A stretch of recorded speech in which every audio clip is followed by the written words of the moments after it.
I was born and raised Catholic. It was kind of like a forced thing. You go to church, you do your communion, you do your confirmation.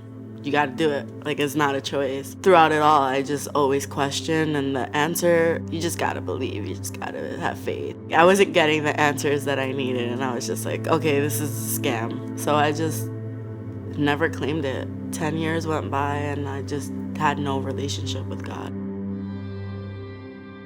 There was always a void in me that I didn't know what it was, and I would try to fill it through relationships or friendships. And I had gotten into a relationship with somebody, and I was like, okay, this is it. We're gonna get married, we're gonna have more kids, and that's it. We moved in together, and a few months into us moving in together, we got assaulted. That brought up a lot of things in our relationship that I guess we were both not realizing or just want to admit was there. Within that month, we broke up and he moved out.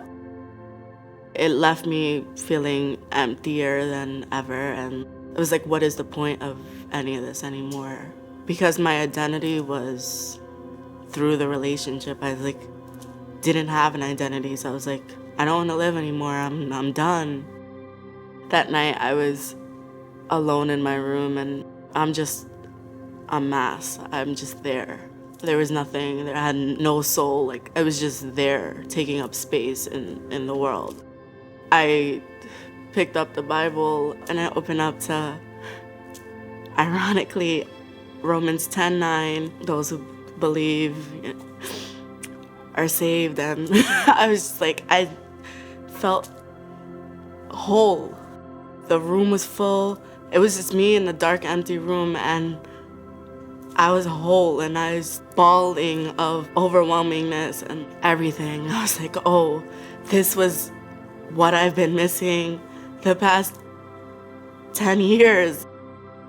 He was restoring everything that was missing in my life just through one verse in the Bible. I'm like, one verse can completely change your life. This is nuts. He was right there just talking to me like, I got you.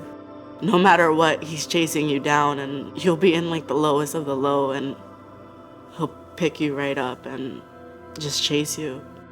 And then I had gone to C3. Pastor Rock was in town.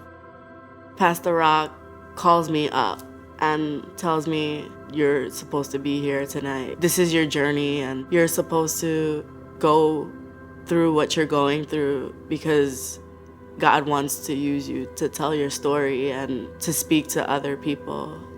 It was the reassurance. All the other questions that I ever had about God, it was like, okay, you brought this guy from Uganda to talk to me. Like, okay, I hear you, I'm here.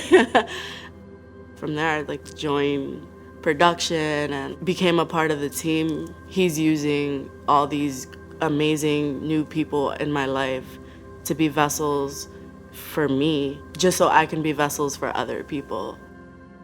So I started going to the Gold Street dinner party. They'll randomly send scriptures or text messages, like, just to check in. And I've never had that in friendship.